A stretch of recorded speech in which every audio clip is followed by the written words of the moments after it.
इसी प्रकार अन्य प्रसंगों को श्रवण करने के लिए महाराज श्री के एकमात्र अधिकृत ऑफिशियल यूट्यूब चैनल को सब्सक्राइब करके बेल आइकन को अवश्य दबा दें।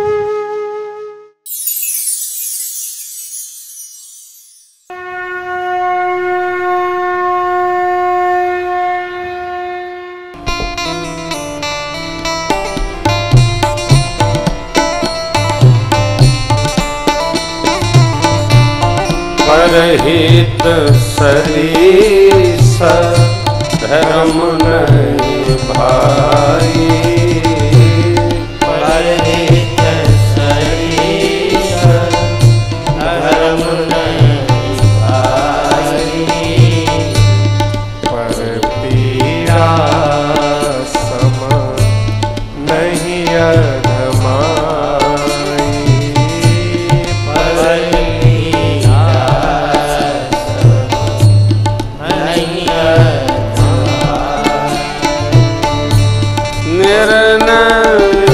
सकल पुराण वेद निर्णय सकल पुराण वेद कहूँ तात जान नहीं को वेद कहूँ तात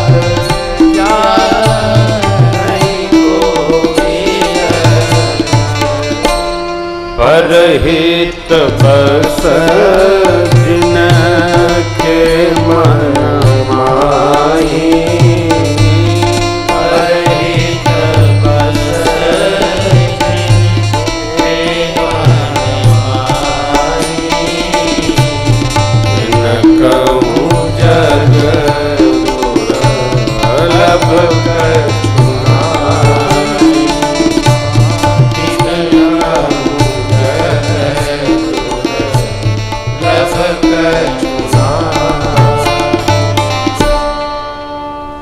श्री महाराज जी ने कृपा की। संत भगवान के आने पर दर्शन से पुण्य भी बढ़ता है और पाप भी नष्ट होता है। सरदा तप निस ससि अपहरई, संत दर्श जिमि पातक टरई। पुण्य पुंज बिनु मिलहि न संता, सतसंगति संसृति कर अंता। अहेतु की कृपा। मैं प्रातः स्मरणीय पूज्य वैष्णव कुलभूषण श्रद्धे नृत्य गोपालदास जी महाराज के दर्शन में जा रहा था, गाड़ी से उतर रहा था तो एक टेलीफोन आया। मैंने कहा भैया मैं करता हूँ, रखो आप, मैं दर्शन में जा रहा हूँ।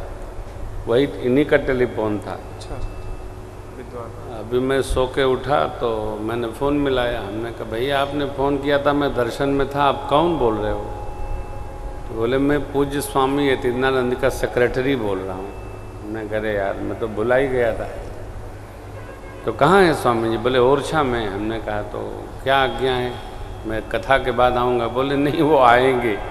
तो हमने कहा तो सौभाग्य है, ये प्रातस्मरणीय पूज्य सत्यमित्रानंद जी महाराज के कृपा पात्र हैं।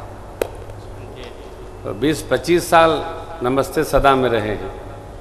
तो ऊपर की जो कैबिनेट है बड़ी अच्छी टाइपिंग है इनकी, बड़े अच्छे महापुरुष हैं। मेरे में ममता है क्योंकि मेरी श्रद्धा है अद्भुत। जहाँ भी कथा होती है तो कृपा कर देते हैं। लखनऊ में भी कृपा कर दिए। ऐसे ही कृपा महापुरुष लोग हैं, इनकी कृपा की आदत है, स्वभावगत है। और मैं जहाँ अवसर मिलता है प्रणाम करता हूँ। एक संयोग, ये इसको संयोग कहेंगे। तो मैं आज केवल 2 बात आप सबसे, मन में धर्म हो, व्यवहार में हो, निज संबंधों को कर्तव्य समझकर हम व्यवहार करें और बाहर के जो संबंध हैं उनको धर्म समझकर करें तो हमारा जीवन धन्य होगा। धर्म की दिव्य मूर्ति भगवान भूत भावन की कथा में प्रारंभ करूं, क्योंकि आपको क्रम से सुनने का अभ्यास है, मुझे क्रम से गाने का भी अभ्यास है। तो आइए आपको ले चलते हैं तीर्थराज प्रयागराज। भैया क्रम में आ जाइए। क्रम में कथा का प्रारंभ पूज्यपाद गोस्वामी जी महाराज तीर्थराज प्रयाग से करते हैं। प्रयागराज सकल काम पूर्ति करने वाले हैं, सकल काम प्रद तीर्थ राऊ। तीर्थराज प्रयाग सभी कामनाओं को पूर्ण करते। कौन कहता है? वेद विदित जग प्रगट प्रभाव। वेद जानता है और जगत में प्रभाव प्रकट है। देखिए दो ही बात है, एक स्वभावगत और दूसरा प्रभावगत। कुछ कार्य तो हमारे स्वभाव से हो जाते हैं और कुछ कार्य हमारे प्रभाव से हो जाते हैं। प्रभाव भी बहुत जरूरी है और स्वभाव भी बहुत जरूरी है। स्वभाव कैसा हो इस पर तो चर्चा आगे के दिनों में करेंगे। प्रभाव कैसा हो तो जीवन का हो।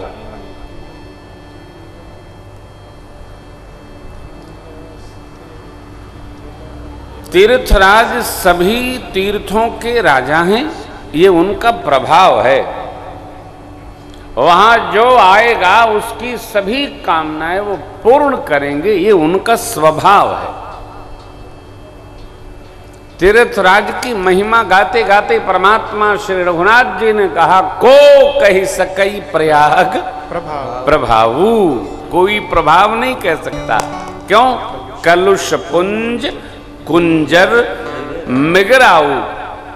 पाप रूपी कलमश रूपी हाथियों को के झुंड को विनष्ट करने के लिए तीर्थराज प्रयाग सिंह के समान है। प्रयाग के प्रभाव को कहा नहीं जा सकता, गाया नहीं जा सकता, केवल समझा जा सकता है। इसलिए पूज्यपाद गोस्वामी जी महाराज कथा का प्रारंभ तीर्थराज प्रयाग से करते हैं। भरद्वाज जी महाराज महर्षि वाल्मीकि जी के कृपा पात्र हैं। याज्ञवल्क जी महाराज के चरण पकड़कर रोके और एक प्रश्न किए, प्रभु ये राम जी कौन है? एक राम को मैं भी जानता हूं, अयोध्या के महाराज के पुत्र राम, जिनकी स्त्री को अर्धांगिनी को असुरों के राजा ने हर लिया मारे आवेश के। उन्होंने उनका वध कर दिया। वही राम है अथवा शिवजी जिनको जपते हैं वो कोई अन्य राम है?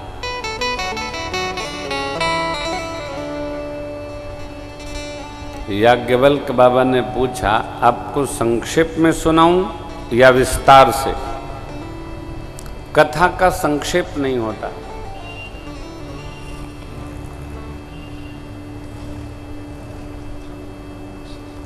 संक्षेप में पढ़ाई भी नहीं होती।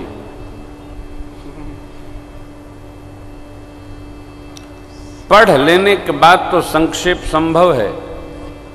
संक्षेप करके जो पढ़ेगा वो पढ़ नहीं सकता। शास्त्र सदग्रंथों का चिंतन संक्षेप में संभव नहीं है, विस्तार से ही संभव है। अस्तु। भरद्वाज जी महाराज ने कहा, जैसे मिटे मोर भ्रम भारी, कहो सो कथा नाथ विस्तार। मेरा भारी भ्रम जैसे मिटे उसी प्रकार हे नाथ विस्तार से कथा कहिए।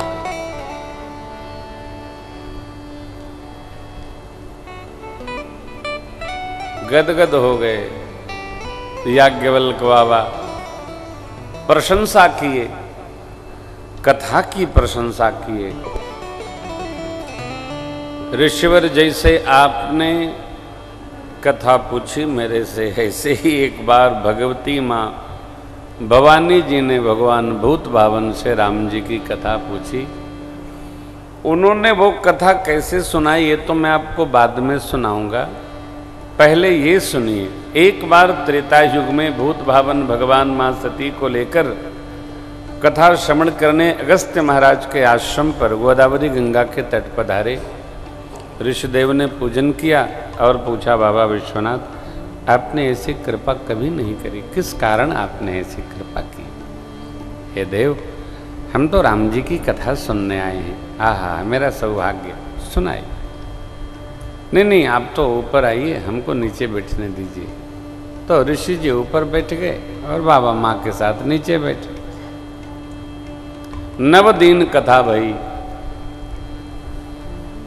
राम कथा मुनिवर जब बखानी, सुने महेश परम सुख मानी। कहत सुनत रघुपति गुण गाथा, कछ दिन तहाँ रहे गिरनाथा।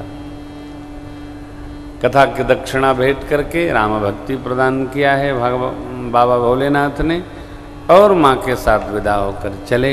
दंडकारण्य में भगवान का दर्शन हुआ। समझाने के बाद भी माँ को मोह हो गया। सीता मैया का वेश बना करके माँ ने परीक्षण किया है। इस कारण से भगवान भूत भावन भोलेनाथ ने मन से माँ को त्याग दिया। कैलाश पधारे, संकल्प का स्मरण करके शिव जी समाधिस्थ हो गए। 87,000 वर्ष तक शिव जी समाधि में रहे। मुख खुला, राम नाम स्मरण किए। माँ पहुँची, प्रणाम की, शिव जी ने आसन दिया, कथा सुनाने लगे। विमानों की आवाज़ आई। माँ ने पूछा, बाबा ने बताया आपके पिताजी बृहस्पत्या सब यज्ञ कर रहे हैं, किस लिए? मेरे निरादर के लिए। अनुष्ठान वही फलित होता है, सफल होता है जो किसी के आदर हेतु हो, निरादर हेतु न हो। जीवन में कोई भी कार्य किसी के तिरस्कार के लिए नहीं करना चाहिए, सम्मान के लिए करना चाहिए। जो भी करना हो वो वैसा करेंगे, हम तो वैसा कर देंगे कि उनका दब जाएगा, ये करना नहीं हो, ये व्यर्थ का अहंकार है। कार्य हम करें, हम हमारे जैसा करेंगे और वो अपने जैसा करेंगे। हम दूसरे की समस्या अपने सिर पर लाद के क्यों टहलेंगे भाई? हमारे पास समय है क्या? हम तो हमारे हैं, हमारी अपनी निजता है, हमारे करने का अपना ढंग है, हमारे सोचने का ढंग है। बाबा अपनी गति में थे। दक्ष प्रजापति ने अपमान मान लिया ब्रह्म सभा में, उनका निरादर करने लगे।